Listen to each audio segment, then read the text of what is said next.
पहाड़ियों के बीच बसे एक छोटे से शहर में सैमुअल नाम का एक बुजुर्ग व्यक्ति रहता था।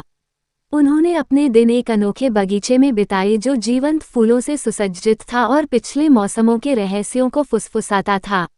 एक दिन जब सैमुअल अपने गुलाबों की छंटाई कर रहा था तो उसे मिट्टी के नीचे छिपा हुआ एक अजीब दिखने वाला बीज मिला। जिज्ञासा जगी, उसने सावधानीपूर्वक इसे अपने बगीचे के मध्य में लगा दिया। उसे ये देखकर आश्चर्य हुआ कि वह बीज एक जादुई पेड़ के रूप में विकसित हुआ, जिसमें विभिन्न रंगों के फल लगे, जिनमें से प्रत्येक में एक अनोखा जादू था। जैसे ही नगरवासियों ने सैमुअल के असाधारण पेड़ के बारे में सुना, वे इसके चमत्कार देखने के लिए उमड़ पड़े। एक फल बीमारियों को ठीक कर सकता है, दूसरे से बुद्धि मिलती है और दूसरे से हंसी आती है। जब लोगों ने एक दूसरे के साथ फलों के उपहार साझा किए तो एक समय नींद में रहने वाला शहर एक जीवंत समुदाय में बदल गया। हालांकि कुछ लोगों के दिलों में लालच घर कर गया और इस बात पर विवाद पैदा हो गया कि जादुई इनाम का हकदार कौन है।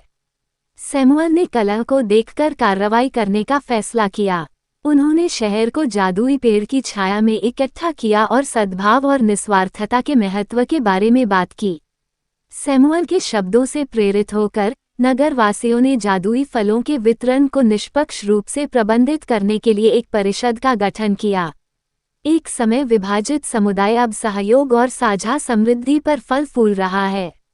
जादुई पेड़ नई एकता को महसूस करते हुए और भी शानदार ढंग से खिल गया और पूरे शहर में अपनी मनमोहक चमक बिखेरने लगा।